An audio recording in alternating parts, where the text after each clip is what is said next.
for the mini Jeep. So that's nice. We'll press it. That shock will come up here. So I like that. Part, it needs level.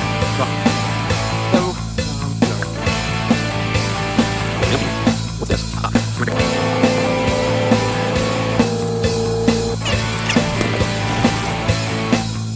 What's up, guys? So we're gonna start working on this thing. I don't know. I don't have any repair instructions. But basically that front cover comes off. So I've got it on the lift here. I'm gonna throw a coolant catch pan underneath this thing and start by draining the coolant out of it.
All right, so there's these two 10 millimeters here.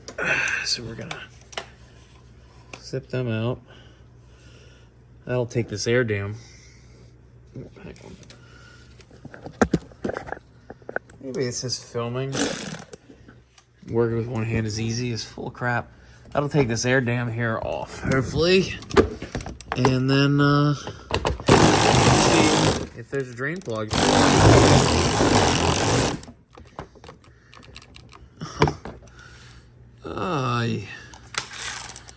It's dead. All right, I got that out of the way. Check that out. The cooling fin on the bottom broke off. It's just flopping around. Probably, I don't know, JB weld that up on there so it's sticking. We'll deal with that here then. So I think we'll just turn that there. I think we'll just pull this clamp right here, pop that hose back, and see if we can get them to drain that way. I got it. It made a mess, but I got it. Just pull the hose.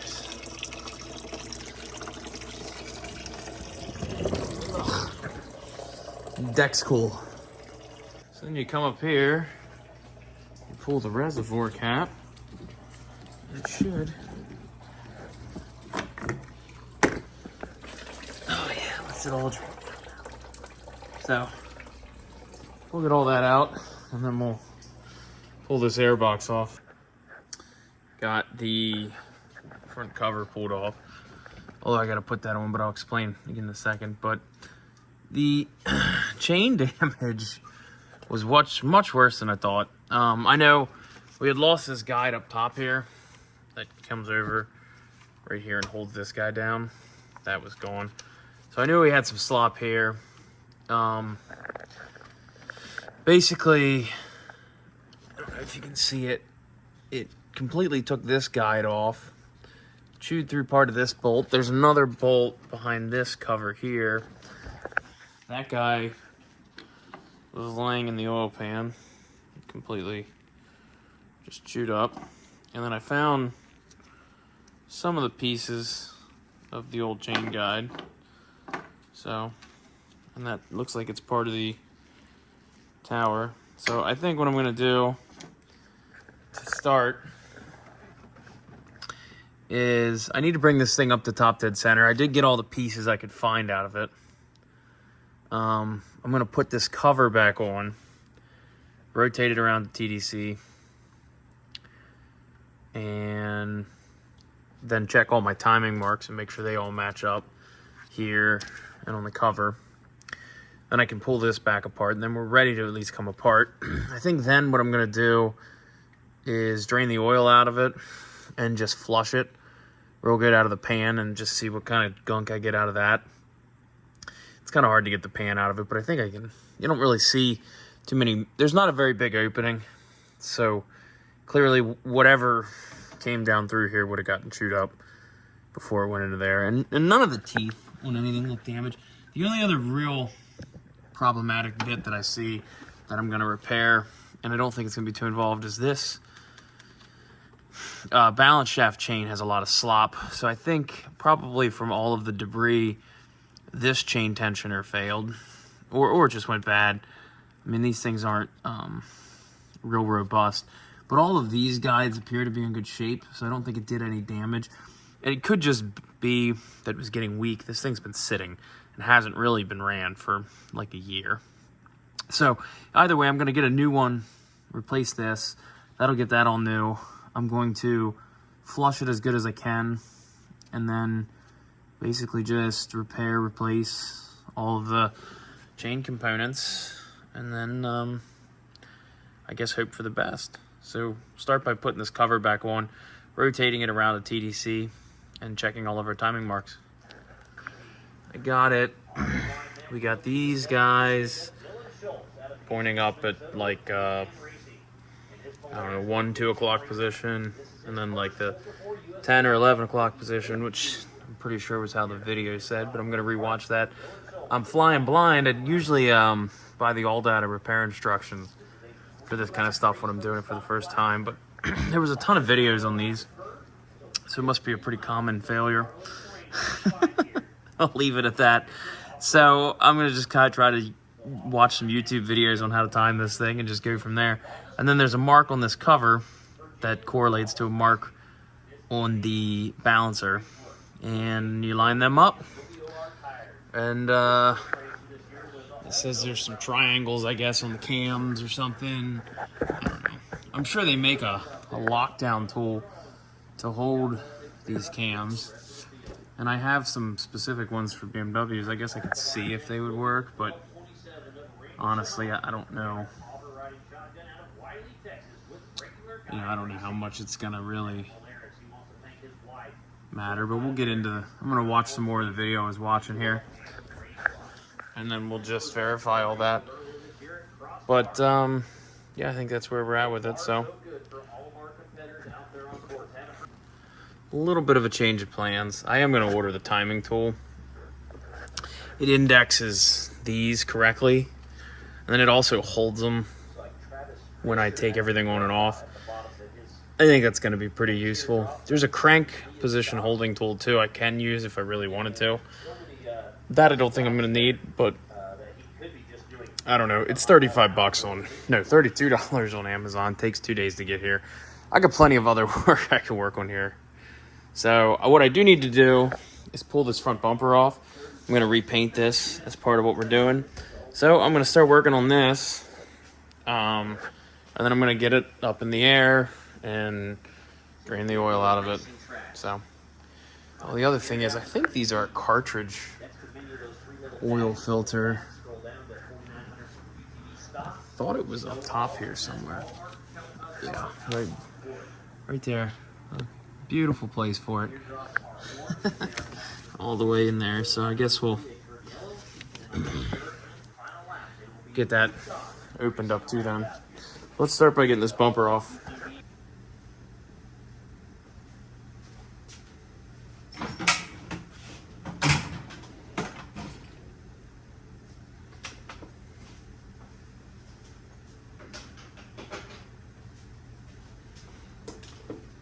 This is the 4900 stock class. You have to have an OEM chassis. Must use stock suspension pickup points. Reinforcing is allowed. Must run front body and side classes. The rear bed can be trimmed to fit a spare tire. Maximum of a 1000 cc engine and a 33-inch as they come out of the woods here in just a minute. I know Jack will be flying that drone. we'll see them coming out of the woods.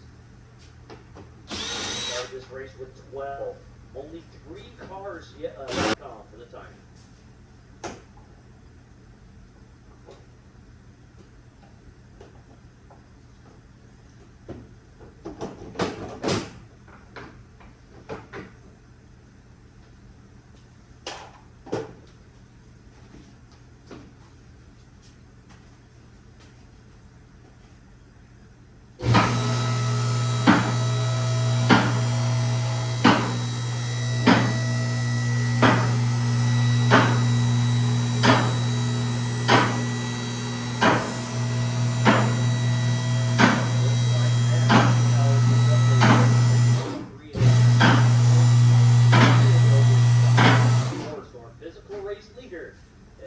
Is out there. I do believe he has Gavin Smith riding with him, so hopefully they can get something squared away. But Papa Bo, who has came out of retirement, checking through, making sure I'm not missing anything.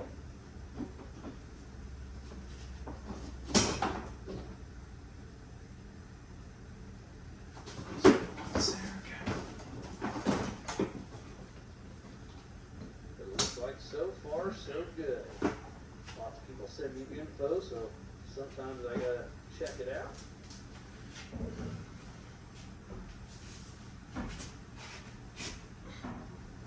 Alright, so it is Aaron Lynch physically out front and on adjusted line. Then it's Jeremy Blackburn. Then it's Philip Poe.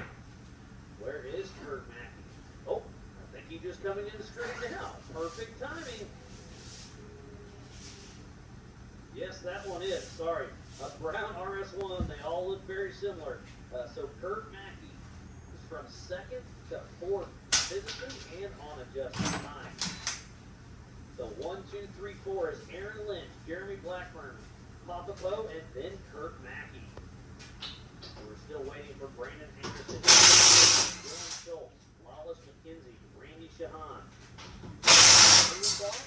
Custom, RCV, Freedom Lifts, and Polaris Racing. And here comes Travis Fisher as well, with his son Mason riding shotgun out of Sparta, Tennessee with Rusty Bucket Racing, and SVTV with TV Builders. See Kurt Mackey cruising through the PCI pits. Again, it is 25 miles an hour as Travis Fisher makes it through the Brannock Boulders. So Kurt Mackey still cruising along that Polaris RS1 Razor 1000 naturally aspirated car. He did a 20-minute something. So for 23 in a stock car, that's pretty impressive for him. Because a stock car, you can only have a 33-inch tire open. It's open. How big a tire do you want it running?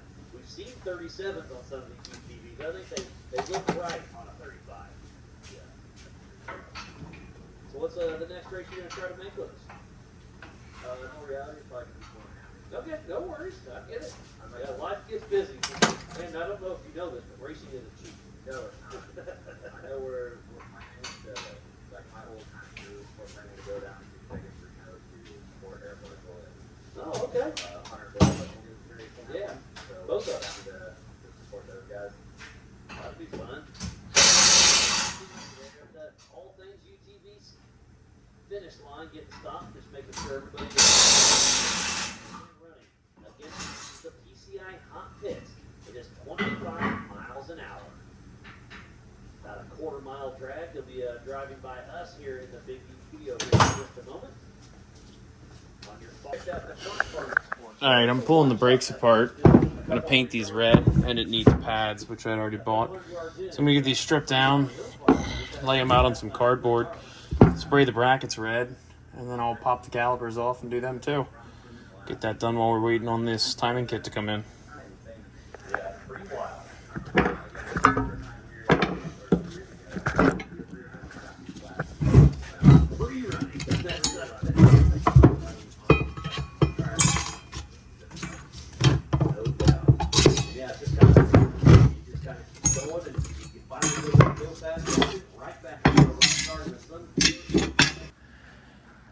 Watching some more of the AOP Ultra 4 race. They have It's midday, so I think they're doing UTVs still. Got this side of the brakes painted up. I think that's looking awesome. Tore the bumper off. Been cleaning the rims up too. So I'm gonna, once I get this thing running, pull this up there and power wash all this gunk out of it before I put the bumper back on yet too. Get it nice. Painted up the rotor hat here. New caliper all painted up. Let's get some fresh brake pads. We're gonna do a brake fluid flush, I think, to it yet. Get some new brake fluid in it. We'll pull this one off, do this one. Get this one back here sitting. Here's that bumper. I gotta fix, this connector was broken off of this guy, so I gotta repair that. This light's broken. I'll plastic weld that and fix that. So, not a huge deal, but some stuff that needs fixed. So, this thing has some broken tabs. That fix it too. But yeah, that's kind of where we're at.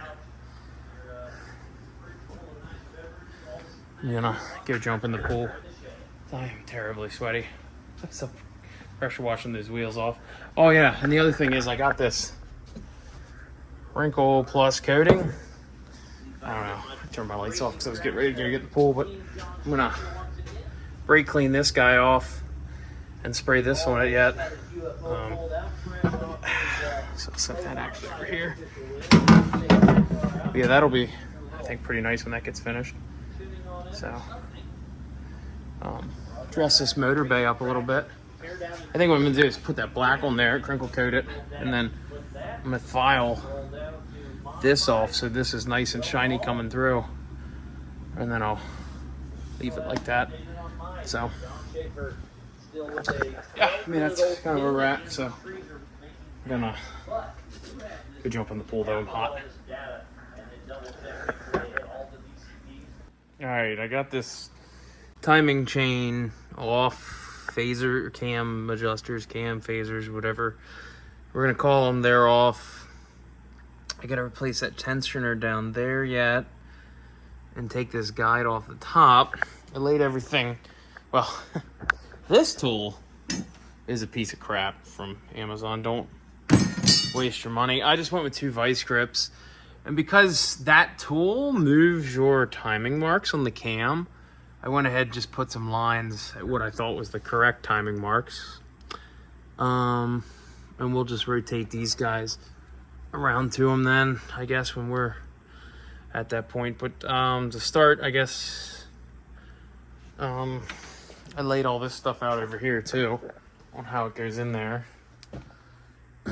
Basically, from what I gathered, this gear goes on the crank, lines that up, and then up here there's a mark, and then here there's a mark. I'm not a fan of timing this motor.